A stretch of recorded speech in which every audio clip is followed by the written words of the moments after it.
Our story begins with a boy named Zhou Ming, a university student carrying a heavy load. Half a month ago, he got an opportunity to intern at Chongyuan Company. However, after joining the company, he found himself miserable. Everyone treated him like an errand boy, constantly ordering him around. Life was not easy. As Zhou Ming was filling a coffee cup, he pondered the situation.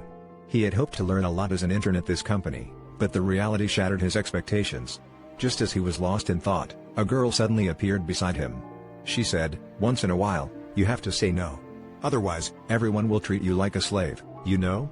Zhou Ming looked at her and gratefully replied, "Got it, Senior Su." He recognized her as Su Ruoqing, a higher-up at the company and his senior sister from university. She had been looking after him during his internship. While lost in his thoughts, Zhou Ming accidentally burned his hand with the coffee and spilled it on his jeans. Seeing his predicament, Su Ruoqing offered to wipe it for him and told him to take a seat. As she started wiping the jeans, she noticed his embarrassment and said, "Ming, are you embarrassed? This sister is not a stranger to you, okay?" Zhou Ming couldn't help but be amazed by her figure and replied in a flustered manner, "Yes." Just then, a man suddenly approached from the side and pointed at Zhou Ming, saying, "Hey newbie! Are you slacking off now? Since you have no work to do, I'll assign you a task.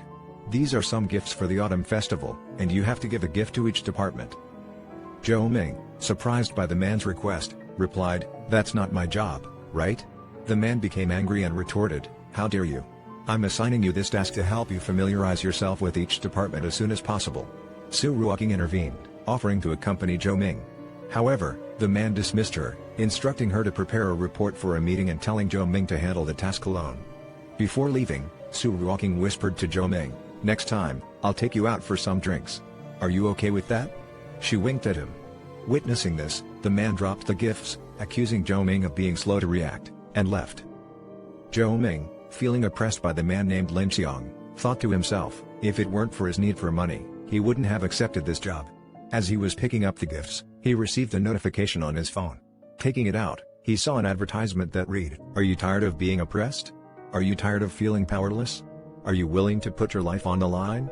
Then this game is for you. Play now." Speechless, Zhou Ming downloaded the game, planning to check it out later. Once downloaded, he opened the game and suddenly his phone started emitting lights, pulling him into it. In the next moment, he found himself thrown out of a portal into an unknown place. As he crashed to the ground, in pain, he wondered, "Where am I?" Just as he was about to assess the situation, he heard a weird voice. Lying on the ground and looking back, he saw a crowd of zombies on the other side of a mesh grill, trying to break through. Astonished, Zhou Ming thought, "Am I in some sort of hyper-realistic VR game? This feels too real to be just a game." While contemplating, a notification sound rang, and a virtual screen appeared in front of him, displaying a message, "Doomsday Tycoon system is now activated and bound to the host for life. You can obtain items with points, and you have already received a skill to travel between the post-apocalyptic world and the original world. Countdown, 12 hours. Observing the virtual screen and the message, Zhou Ming felt overwhelmed and began fantasizing about the future and becoming the richest and most powerful person in the world. As he indulged in his fantasies, the mesh grill in front of him broke down, and the zombies started swarming in. Panicked, Zhou Ming grabbed the gift and started running, shouting for help. Suddenly, a girl appeared and threw a grenade at the zombies, urging Zhou Ming to take cover. The zombies exploded behind her, saving Zhou Ming's life. Grateful, he thanked the girl for rescuing him. She replied, "It's no big deal. I'm a corpse hunter after all. It's my job to prevent them from breaking in." Zhou Ming, moved by her actions, said he had nothing to express his gratitude except the mooncakes. Accepting the mooncake, the girl ate it and exclaimed, "This tastes like heaven." She then gave Zhou Ming some gold, saying, "I can't have them for free. This is for the mooncake you gave me." Zhou Ming astonished by the gold, the girl bid her farewell, hoping to meet again when they had the chance. Seeing her leaving, Zhou Ming called out his name and asked for her name. The girl turned back and replied, "It's Lin Xun. Remember that." Shortly after, Zhou Ming went to a local market, selling mooncakes and proclaiming how delicious his ancestral mooncakes were. People passing by questioned if these were pre-post-apocalyptic food and asked about the price. Zhou Ming replied, 1 gram of gold for each mooncake. Some found the price expensive and wondered if the mooncakes were worth it.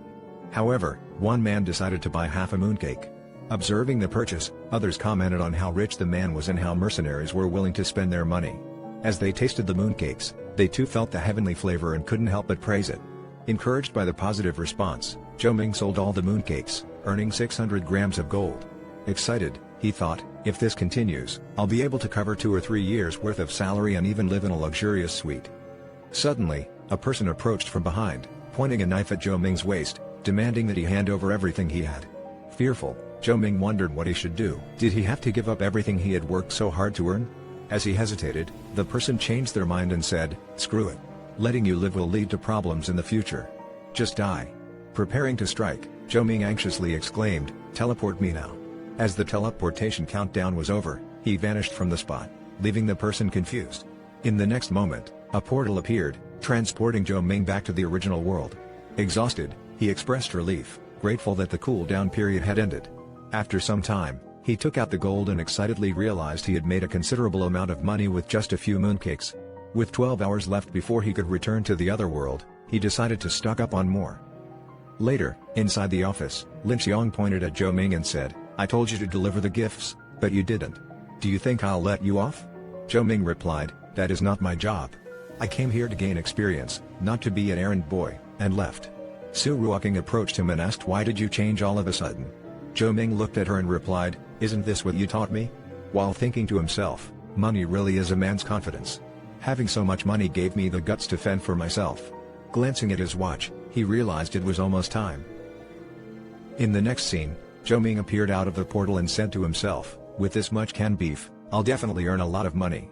He looked around, wondering where he was. Suddenly, zombies started appearing behind him, and upon seeing them, he began to run. "I'm carrying too much stuff, they'll catch up to me at this rate," he exclaimed. Zhou Ming quickly opened a can of beef and threw it towards the zombies. Surprisingly, the zombies stopped and started eating the beef. Seizing the opportunity, Zhou Ming hid behind a big boulder, feeling unfortunate for giving away almost half of his food to the zombies. However, seeing them still coming after him, Zhou Ming said, "Seems like you're only interested in human flesh." He opened his system and searched for something to get out of this predicament, eventually using 100 skill points for the graveyard skill. After acquiring the new skill, Zhou Ming engaged in a fierce battle with the zombies. He kicked and punched them, ultimately killing them. Amazed by the effectiveness of the new skill, Zhou Ming exclaimed, "How amazing is this?" Suddenly, a car honked, and a man approached him, saying, "We wanted to lend you a hand, but we didn't expect you to handle them yourself." Curious about the man's identity, Zhou Ming asked, "Who are you?" The man replied, "Can't you tell? We're corpse hunters." Seeing more zombies approaching, the man urged Zhou Ming, "There's no time to explain, get in the car." Hurriedly, Zhou Ming ran towards the car and got inside, with zombies in hot pursuit. On the back of the car, another person handed Zhou Ming a gun, saying, "I hope you're good with guns, as bullets are precious." He started shooting at the zombies, impressing Zhou Ming with his marksmanship. Realizing the importance of firearms in this apocalyptic world, Zhou Ming used the system to gain basic gun mastery. Equipped with this new ability, he started shooting at the zombies, killing them with single shots. Suddenly, a tougher and more agile zombie, a second-class zombie, appeared. The zombie jumped and grabbed the person's neck, slamming him against the ground. Reacting quickly, Zhou Ming kicked the monster and shot inside its mouth, killing it. After defeating the second-class zombie, both men approached Zhou Ming, amazed by his strength. Zhou Ming modestly replied, "You saved my life, so of course I couldn't let you die." One of the men approached a dead zombie and extracted a crystal from its head. Intrigued, Zhou Ming asked, "What is that thing?" The other person explained, "These crystals are formed by the zombies and are ranked from 1 to 9. This one is a second-class zombie's core." He handed the crystal to Zhou Ming, saying, "Take it as my way of repaying you for saving my life." Zhou Ming hesitated, questioning whether such an expensive item could be given to him. The man reassured him, "You saved my life, you deserve it." Moved by the gesture, Zhou Ming thought to himself that being a hunter was not only dangerous but also profitable. The captain patted his shoulder and asked, "You have great marksmanship and skills. Do you want to join our corpse hunter group?" Zhou Ming replied that he would think about it, feeling sorry for his indecisiveness. The captain accepted his answer and said, "If you don't want to, then I won't force you. Come on, let's go to the nearest military camp." Everyone boarded the car, and while on the way, Zhou Ming looked at the second-class crystal in his hands, feeling that something significant would happen with it. Suddenly, the system detected the second-class core and asked if Zhou Ming wanted to convert it into points. Surprised by this possibility, Zhou Ming exchanged the crystal for points. He felt excited when 100 points were added for a single second-class core, thinking he had hit the jackpot. The system then asked if he wanted to purchase additional storage space, as it seemed he was carrying a lot of luggage. Each cubic meter of space required 100 points. Zhou Ming was momentarily surprised but decided to purchase it, realizing he wouldn't have to carry heavy things around anymore. After a while, they passed through a refugee camp, where people begged for food in shabby clothes. Zhou Ming truly felt the grim nature of the apocalyptic world, a wasteland filled with deadly creatures and desperate individuals. They eventually reached the central zone, where Zhou Ming thanked his companions for helping him gain entry. They bid each other farewell, promising to meet again. After their departure, Zhou Ming took out a canned beef from the storage space, contemplating exchanging it for a significant amount of gold and living a luxurious life in the future. Zhou Ming wandered inside the central zone, observing people buying and selling various items. He thought to himself that even if the world ended, common things could still fetch quite a price. Suddenly, a man appeared in front of him, holding a gun, and said, "Hold on a second, little brother. You look quite rich. What do you think about my gun?" Zhou Ming, startled by the sudden appearance and the presence of a gun, replied, "Are you seriously robbing me in broad daylight with a gun? And what does it have to do with me?" The man responded, "Don't misunderstand, I sell guns. I saw you coming into town with some hunters, so naturally, I thought you might be interested in buying some guns." He then began pitching his guns and offered Zhou Ming a 20% discount, selling them for only 5 blue crystals.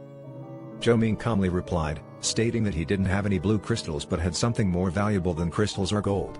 He would open the man's eyes with canned food. He opened a can of beef in front of him, and the delicious smell made the man drool, and said, "You can give me 5 cans, and can take whatever you want from my small stall." They both agreed on the deal. After inspecting the guns, Zhou Ming asked the man, "Now that I have a gun, do you know where I can buy ammo?" The man replied, "Although guns can be bought legally, selling ammo is illegal. You can only purchase it from the ammunition warehouse." He then told Zhou Ming where he could find the warehouse. After waiting in line for a while, Zhou Ming approached the warehouse girl and asked, "Do you have any ammo for this gun?" He showed her his gun. The girl, seeing the weapon, replied, "Yes, it's 10 bullets per 1 gram of gold." Astonished by the price, Zhou Ming inquired, "Is it really that expensive?" The girl, with a dismissive attitude, bluntly replied, "Bullets can save your life. If you think it's too expensive, then don't buy." Determined, Zhou Ming took out a gold bar and confidently said, "Who said I'm not buying? How much can I get for this gold?" Impressed by his display of wealth, the girl flattered him and provided him with the ammunition, saying, "Unexpectedly, you have gold hidden away. Here's the ammunition." She flirtatiously gave him her business card. Taking the card, Zhou Ming turned around and remarked, "It seems that in this world, as long as you have money, you can buy almost anything. It's getting late, I should head back home." After some time inside Zhou Ming's home, he found himself gazing at the array of weapons and ammunition scattered across his bed. He sighed, acknowledging that at least he now had the means to defend himself. However, his canned food business hadn't been as successful as he had hoped. It was clear he needed to find a way to expand his enterprise. Suddenly, a knocking sound echoed through the room, startling Zhou Ming. "Who is it?" he called out, his heart racing. Then, he realized with a jolt that all the weapons were still out in the open. It would be disastrous if anyone saw them. Outside the door, a familiar voice belonging to Su Ruoking called back, "It's me." Hearing Su Ruoking's voice, Zhou Ming hurriedly responded, "Just a moment. I'll open the door right away." He scrambled to conceal the weapons, hastily shoving them beneath the bed. Opening the door, he asked his sister, "What brings you here?" Su Ruoking held a bag in her hand and replied, "Today, I cooked more food than I could eat, so I brought some for you. Otherwise, I figured you'd end up eating takeout again." Teasingly, she added, "Why did it take you so long to open the door?" Thinking quickly, Zhou Ming made an excuse, "Oh, nothing special. I was just tidying up a bit." As they entered the kitchen, Zhou Ming opened the fridge, marveling at the delicious food prepared by Su Ruoking. He looked at her figure and couldn't help but daydream about marrying her and how she would welcome him and lovingly take care of him after a long day of work in the office. After a while, Su Ruoking sat on his bed and remarked, "So, this is a boy's room? Will I find anything inappropriate if I look around?" To which Zhou Ming replied, "I'm a pure young man. You won't find such things here." But in his mind, he berated himself, wondering why he hadn't stashed everything in his storage space. Looking around, Su Ruoking noticed a metallic object peeking out from below the bed and asked, "Oh, what is this?" Panicking, Zhou Ming knew he couldn't let her discover his gun. In a moment of emergency, he reached out to grab her, but instead, he slipped and ended up falling on top of her. Su Ruoking blushed, taken aback by the sudden turn of events. Realizing his mistake, Zhou Ming quickly stood up and stammered, "I'm sorry, I lost my mind for a moment because you're so beautiful." Feeling embarrassed, Su Ruoking assured him, "It's okay." As she prepared to leave, she said, "Incidents like these are normal for young people." Glancing back from behind the door, she added, "Besides, I'm quite happy to hear you say that," and left the room. Ruefully rubbing his head, Zhou Ming said to himself with a happy smile, "It's hard to believe this actually happened." However, he swiftly composed himself, realizing it wasn't the right time to dwell on such matters. He needed to prepare before crossing over to the other world again. Out on the streets, Zhou Ming pondered over his business strategy. Selling canned food in large quantities would undoubtedly attract unwanted attention and suspicion. He needed something easy to sell that wouldn't raise eyebrows. Lost in thought, he came across a person selling cheap potatoes. Inspiration struck him. Although the profit might not be as high, the demand for food was always significant. Selling potatoes wouldn't draw unnecessary attention, providing a perfect cover for his activities. Approaching the seller, Zhou Ming inquired about the price. The seller, who hadn't made any sales that year, offered him a 20% discount. Excitedly agreeing to the offer, Zhou Ming requested the seller to deliver the potatoes to his doorstep. The seller happily accepted. After a while, as Zhou Ming stared at the enormous mound of potatoes in his home, he felt a sense of overwhelm. He realized he should have calculated the quantity before making the purchase. "This is way too much," he exclaimed. In the next scene, Zhou Ming found himself strolling through the bustling marketplace in the apocalyptic world. As he wandered, he came across a blacksmith hard at work, forging weapons. Intrigued, he approached the blacksmith, who proudly exclaimed, "Come take a look. All the weapons here are handmade, perfect for zombie hunters." Observing the blacksmith expertly shaping the metal, Zhou Ming couldn't help but ask, "Sir, in a world where guns exist, who would still use traditional weapons like the ones you make?" The blacksmith chuckled and replied, "Boy, you seem like a newbie. While guns are effective, they make a lot of noise, attracting hordes of zombies. They also require regular maintenance and ammunition. The best zombie hunters rely on traditional methods." Zhou Ming's eyes widened as he suddenly grasped the importance of conventional weapons. He also realized he could learn their usage through the system or protect himself if he acquired them. Picking up a weapon, he asked the blacksmith, "How do you sell your weapons?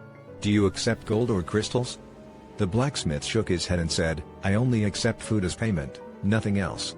Taking out 2 potatoes, Zhou Ming hesitantly offered them as payment, assuming the blacksmith wouldn't be interested in such ordinary food. To his surprise, the blacksmith's eyes lit up with joy. He eagerly exclaimed, "Such fullness! The peel has a golden hue, and the smell is simply amazing. I haven't seen such high-quality potatoes in a long time." With great excitement, the blacksmith accepted the potatoes as payment for his finest work, the zombie slicer, a knife embedded with crystals that dealt significant damage to zombies. Handing Zhou Ming a sword, the blacksmith introduced it, saying, "This knife is called the zombie slicer. The more crystals it absorbs from the zombies it strikes, the better it becomes." Zhou Ming marveled at his good fortune, acquiring such a formidable weapon in exchange for a couple of potatoes. He then spent 100 points to obtain elementary sword mastery, eager to learn and master its usage. After a while, as Zhou Ming walked through the forest outside the marketplace, he suddenly sensed the presence of 2 lurking zombies. Reacting swiftly, he unsheathed his sword and remarked, "Even zombies are attempting to ambush me." With a swift stroke, he cut through the zombies, causing his sword to absorb their blood. Gazing at his weapon, Zhou Ming commented, "It has truly become better. Such a remarkable sword." While basking in his accomplishment, a gunshot rang out from the other side of the forest. A red-haired girl, frustrated, had just shot a zombie and muttered in disappointment, "The crystals these level 1 zombies produce aren't even enough for me to buy ammo." Just as she spoke, another zombie lunged at her. Observing the approaching threat, the red-haired girl sighed, "A level 2 zombie? Looks like I'll make some money today." Pointing her gun at the zombie, she fired multiple rounds, only to find it unfazed. The girl thought to herself, "It's still not dead? This gun has too little gunpowder." As she reached for a magazine, the zombie seized her hand with its long tongue, causing her to drop the magazine in the process. Gripped with fear for the first time, she cried out for help, helpless against the zombie's invasive tongue.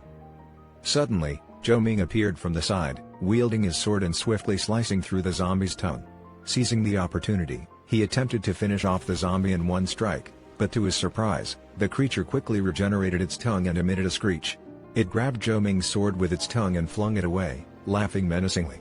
Just then, bullets pierced through the zombie, as Zhou Ming, now holding a gun, taunted mockingly, "Surprised? I have a gun too." Extracting a crystal from the zombie's head, Zhou Ming remarked. Not bad, a level 2 zombie. I guess I didn't waste my bullets. His attention turned to the red-haired girl, and he asked, "Hey, are you okay?" Examining her closely, Zhou Ming noticed that the zombie's poison had corroded her entire body, requiring immediate cleansing.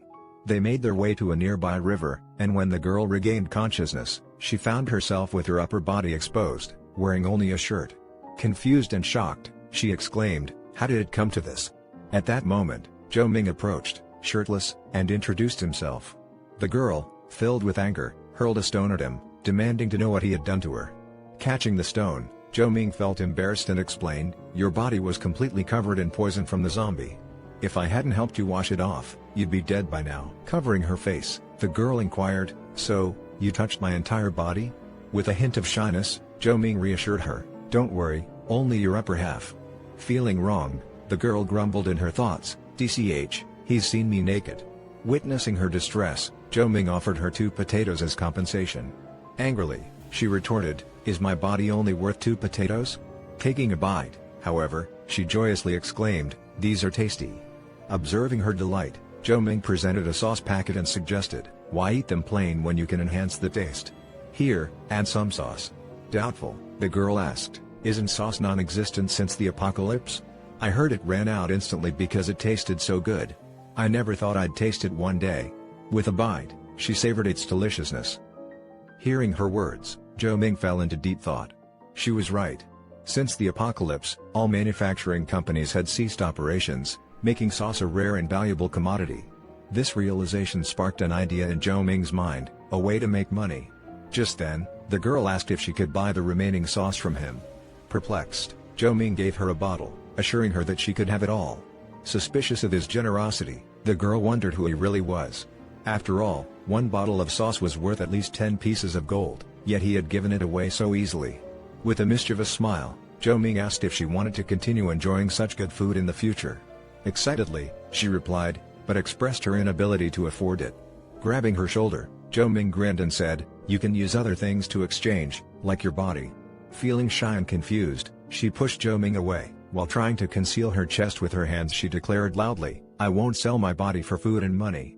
I still..." Attempting to ease the situation, Zhou Ming interjected, "You misunderstood me. What I meant was for you to work for me. If you work for me, I'll provide you with food and equipment." Grabbing his collar and shaking him, the girl sternly warned him not to speak in such a weird way. While trying to conceal her chest with her hands, she exclaimed, "I agree to your terms, but I'll only work for you. I won't do anything else." Zhou Ming assured her, while inwardly, he couldn't help but imagine other services she might offer him. After a while, as Zhou Ming and the girl continued their journey through the forest, he remarked, "It seems that near the marketplace, there are only low-level zombies." The girl, now in a new outfit, explained, "There are a total of 9 levels for zombies, but recently, there has been a significant increase in level 3 zombies." Confused, Zhou Ming asked, "But I've only heard of 8 levels of zombies. How is there a 9th? The girl replied, "The 9th level is considered a special kind of zombie. Their strength can vary, ranging from weak like level 1 zombies to powerful enough to overpower level 8 zombies." Suddenly, a foul smell wafted through the air, causing Zhou Ming to wrinkle his nose. Observing his expression, the girl said, "Since water is scarce, it's normal for people not to shower for a week or 2. You'll get used to it." Zhou Ming couldn't help but ask, "So, you also haven't showered for a week or 2? Blushing, the girl quickly replied, "Of course not. I frequently go to the river to shower." Zhou Ming chuckled, saying he was joking. From the side, a silver-haired girl wearing glasses called out to Shunuo, referring to the red-haired girl as Shunuo. She exclaimed, "You're back. Come take a look at what I made."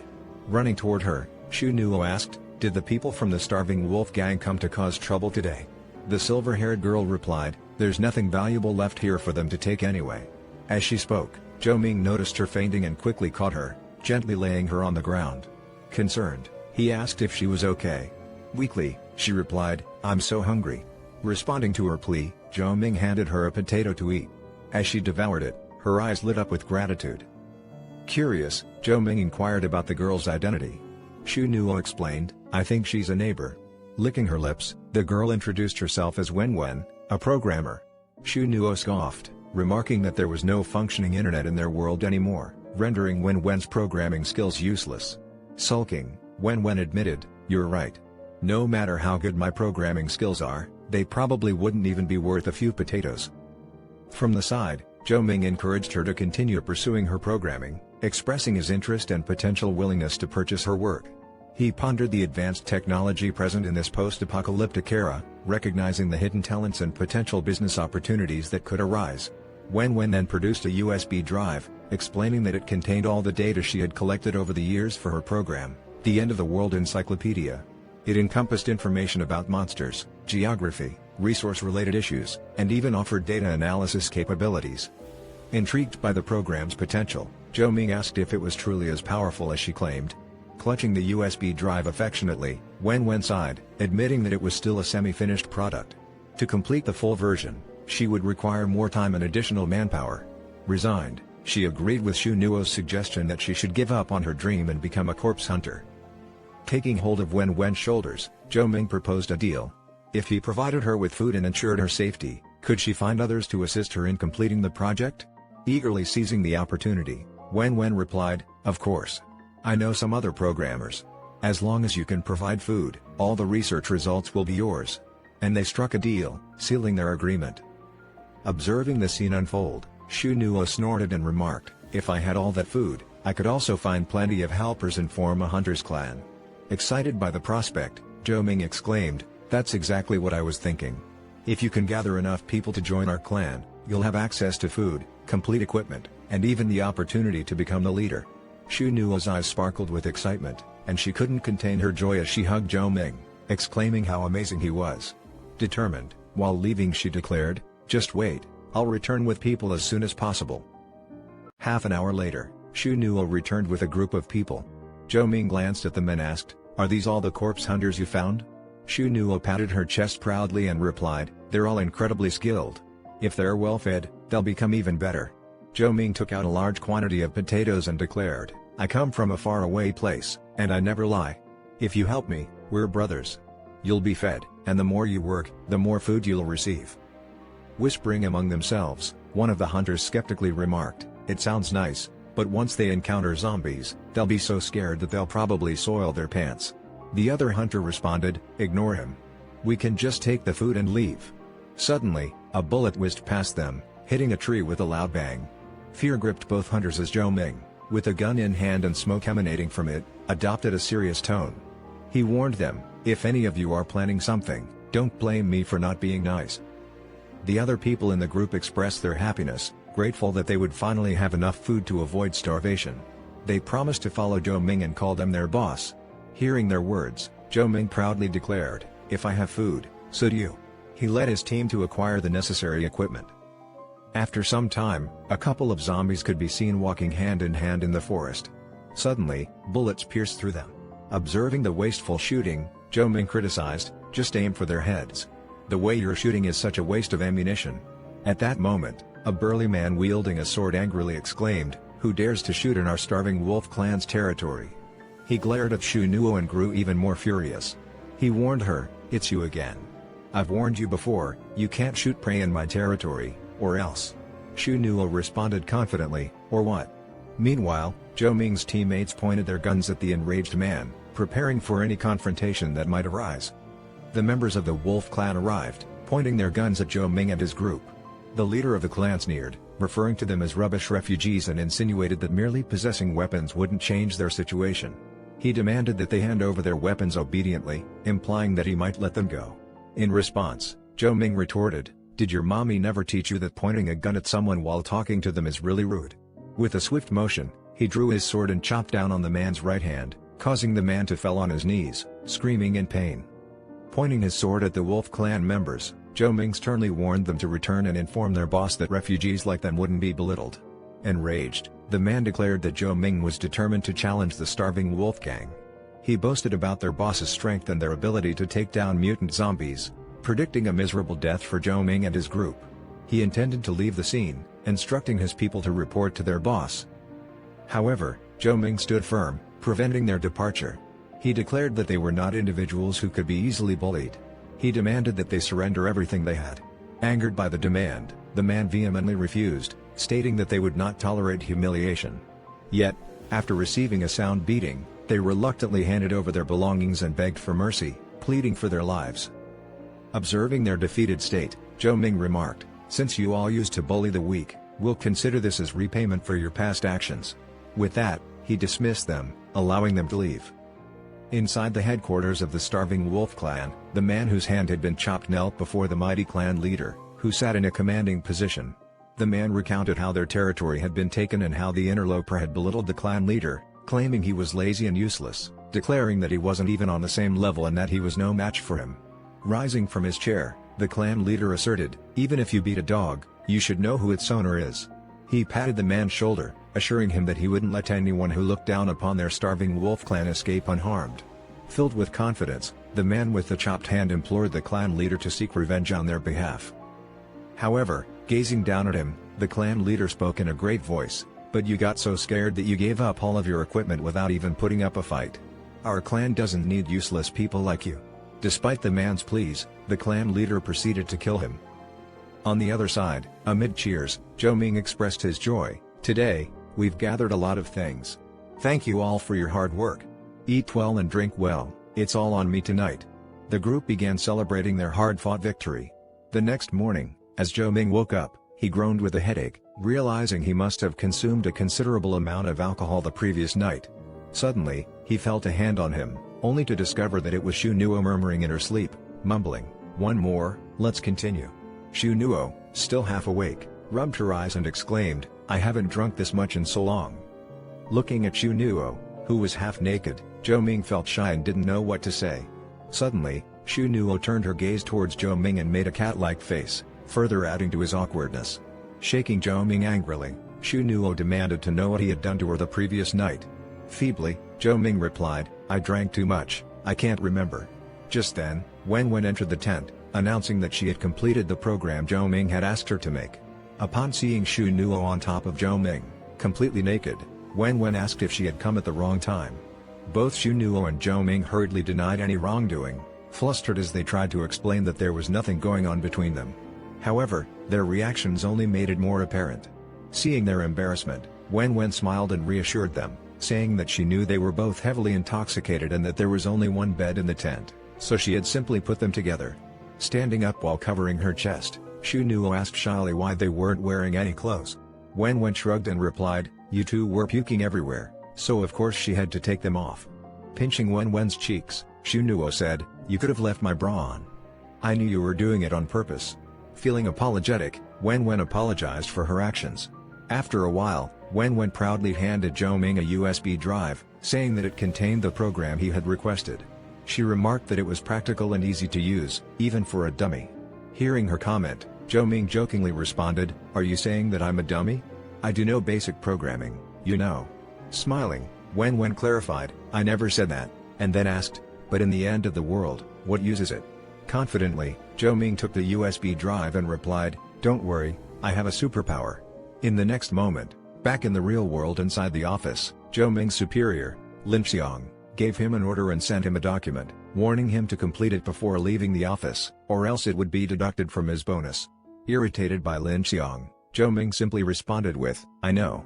As Lin Xiang left the office, feeling superior, two soft and large balls suddenly appeared on Zhou Ming's head, momentarily blanking his mind. It turned out to be Su Ruoking, who asked with her soft balls resting on him, "Isn't this workload too much?" She offered to help him, mentioning that lately the company had been investing heavily in a new game, resulting in a crazy workload.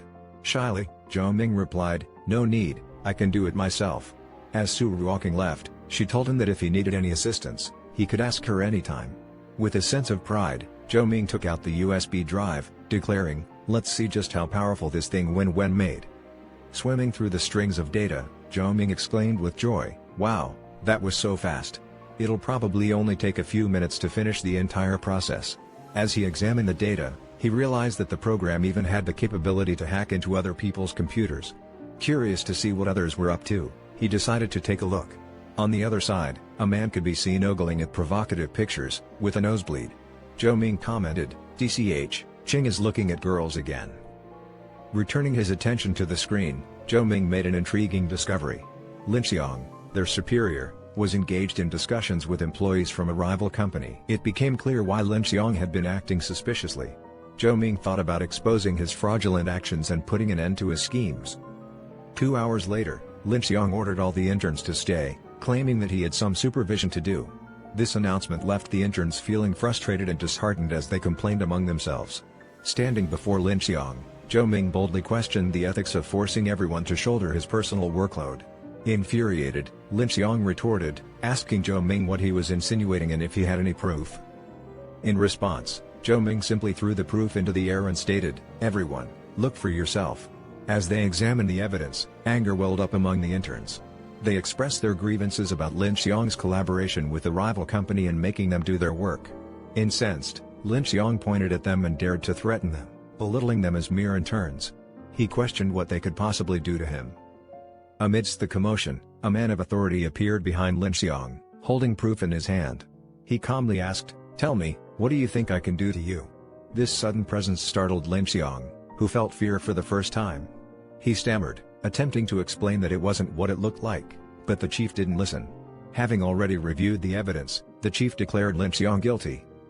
Addressing all the company employees, the chief opened his arms and stated, "On behalf of the company, I promise that we'll do our best to abide by all the company rules. I have personally been handling the recruitment of new trainees lately. Hopefully, everyone can understand." But Zhou Ming, while leaving, expressed his gratitude to the chief for taking care of him during his time at the company. However, he explained that there were too many internal problems within the company, and he couldn't continue working there. He bid farewell to the chief. Upon hearing Zhou Ming's decision, the other interns also chose to resign in anger. They saw no point in staying at a company tainted by Lin Xiang's actions and insulted him as they left the premises. Looking at the empty office, the chief sighed and remarked, "At such a crucial time when the company needs people for a big project, Lin Xiang, you really messed up." He instructed Lin Xiang to submit his resignation letter the following morning before leaving.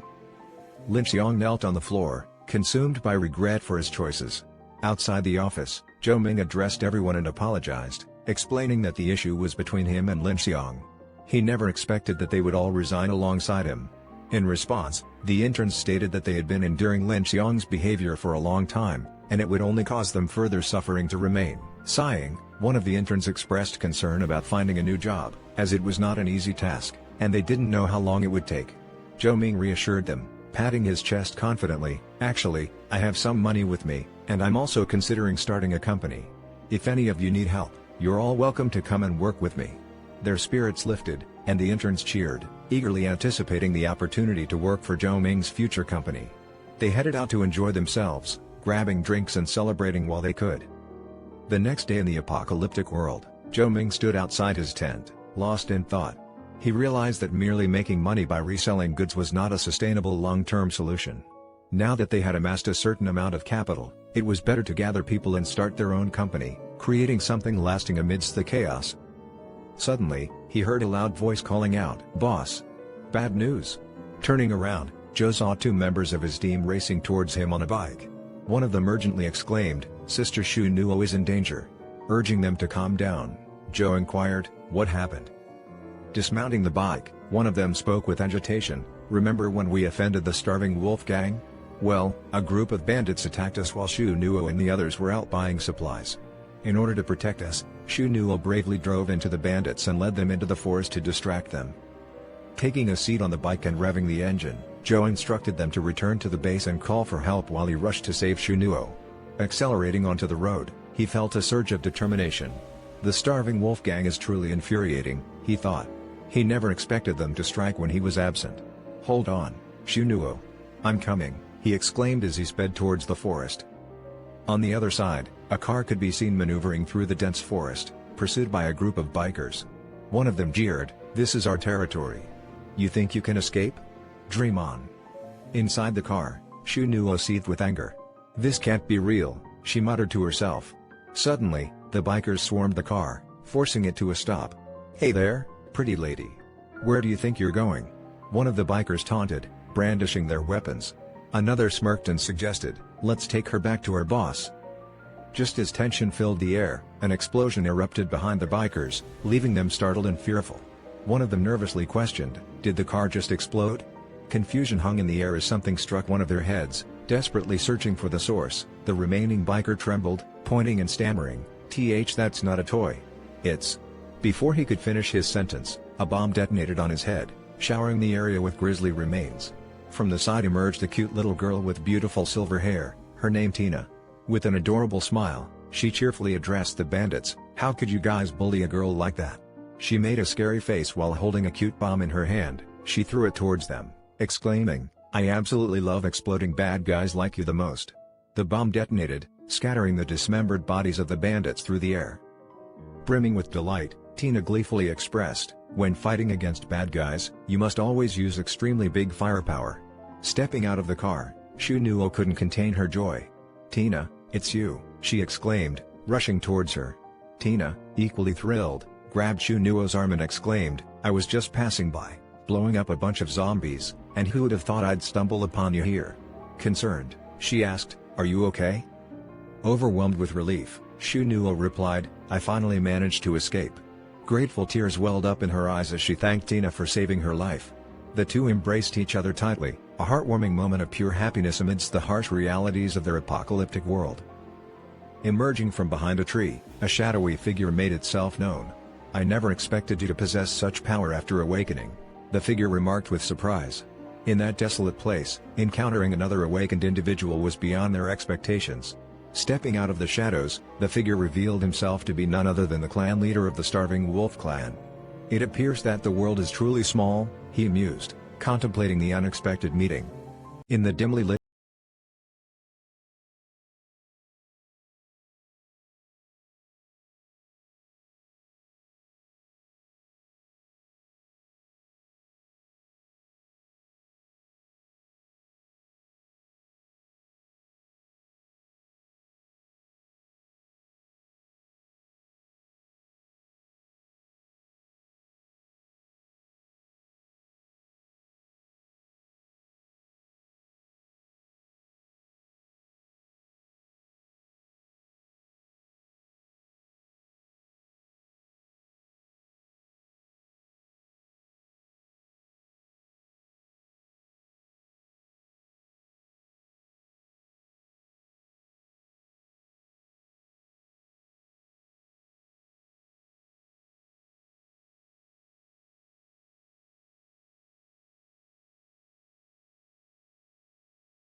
the alleys. As he ran, Zhou Ming kept a close eye on the wolf's pursuit, hoping to execute his ambush at the opportune moment. Finally, he stopped, having lured the wolf into his trap. To his surprise, the wolf ceased its pursuit, but it taunted him, saying there was no escape. Unfazed, Zhou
weighed heavily on Zhou Ming, and he couldn't help but express his concerns about the extreme punishment. Yet, as his emotions settled, he accepted the challenge with resolve. Regardless of the consequences, I can't run away from it, he declared, wiping away a tear. His determination to protect Tina and Xu Nu and create a safe haven for others spurred him forward. He knew he had to get the two injured girls back.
The level 4 creature single-handedly. Touched by her admiration, he felt a sense of pride in his accomplishment. In a heartfelt moment, Tina expressed her desire to accompany Zhou Ming on his journey, offering to follow him forever. The young man gladly accepted, feeling honored to have Tina by his side as a trustworthy ally. After some time, Zhou Ming approached a man and asked, "Wait, aren't you here to avenge Scar?" The man, in a miserable condition,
long will it take to upgrade to a base? The cost of upgrading seemed daunting, and he felt desperate as he grabbed his hair while saying, "So, in the end, it all comes down to corpse crystals and gold? I even donated my underwear to the system, and this is still the result?" As desperation weighed heavily on Zhou Ming, a glimmer of hope appeared in the form of Wen Wen, who approached him with news of a treasure trove she had discovered. Excitement flooded Zhou Ming's face as he urged her to lead the way. With anticipation building, they finally reached the treasure locker.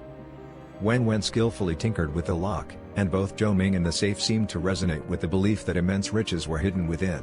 As the safe door swung open, an abundance of treasure spilled out before their eyes. Zhou Ming couldn't contain his excitement, exclaiming, "Wow!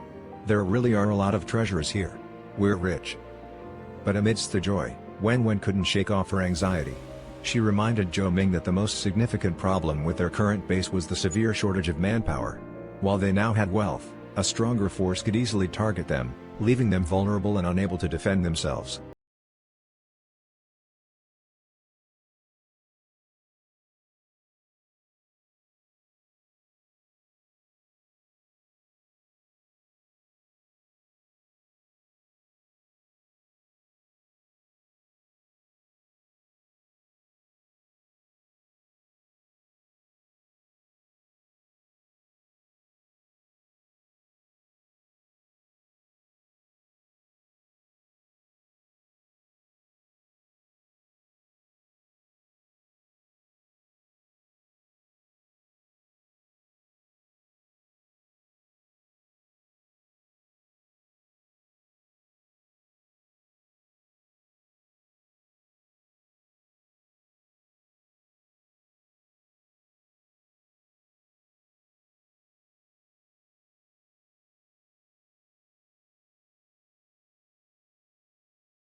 "Help us work?"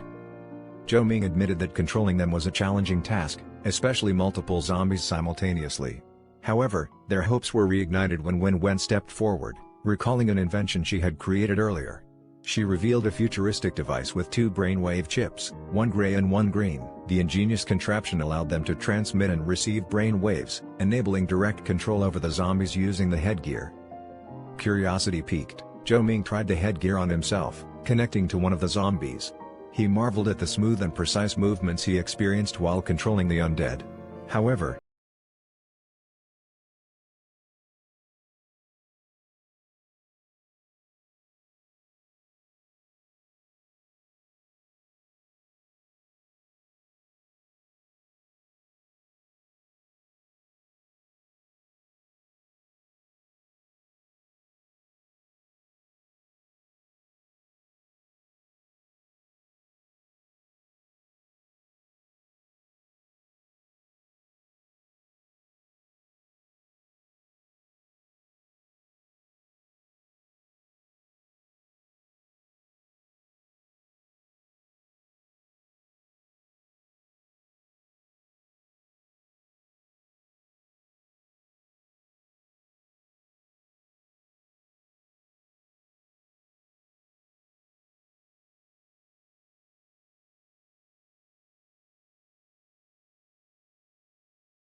incredibly realistic firearms and vehicle settings, wondering if it was truly just a game.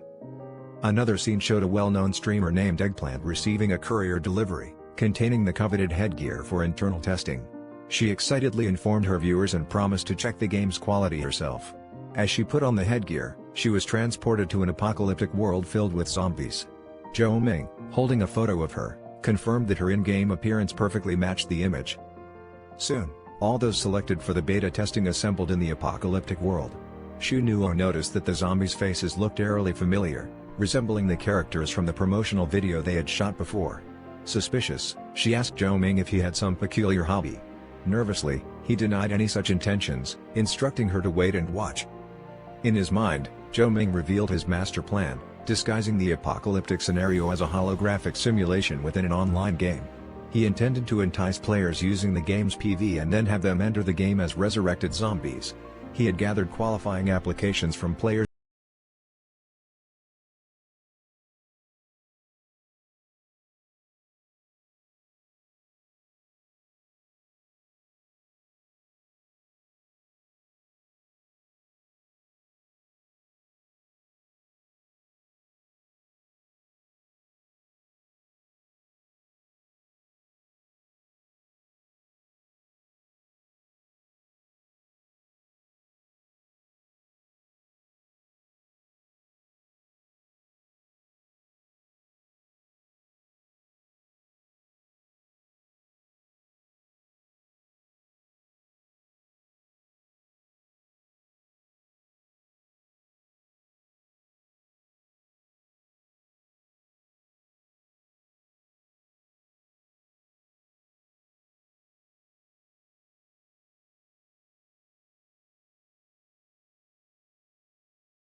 Zhou Ming, with a nice expression, began laying out the ground rules for the game, Dark End. He emphasized that death within the game carried severe consequences. Once a character died, the entire account would be deleted immediately. Players wanting to continue their journey would have to start from scratch, creating a new character. As he spoke, Eggplant, the streamer, approached him, marveling at the realistic appearance of an NPC. However, her curiosity quickly turned into a reckless act as she attempted to attack Zhou Ming with a knife. To everyone's surprise, Eggplant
Eggplant, with a hint of humility but also confidence, responded with a resounding voice, "Fear not, my friends.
Arrogance, she offered to purchase the items directly with cash.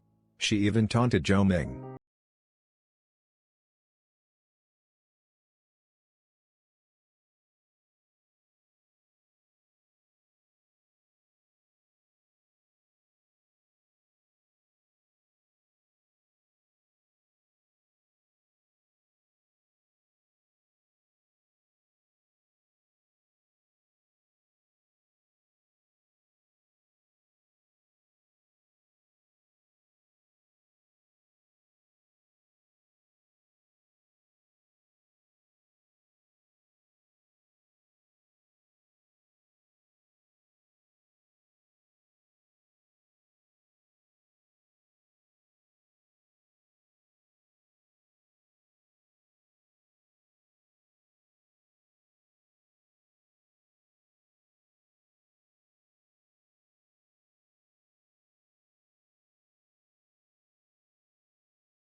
Sitting attentively, she asked Zhou Ming about the true controllers of these zombie brains.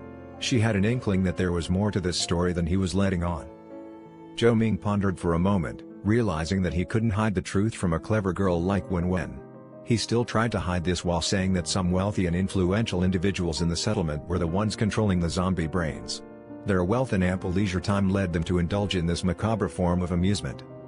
Wen Wen seemed skeptical, seeking more clarification. Zhou Ming placed his hands gently on her shoulders, assuring her that everything he did was for the betterment and survival of everyone. He implored her to trust him, explaining that his intentions were focused on the greater good. Feeling reassured by Zhou Ming's sincerity, Wen Wen promised to continue using her own abilities and technology to support their cause. She understood that while the situation might be complex, they were driven by the common goal of ensuring the survival and well-being of their people.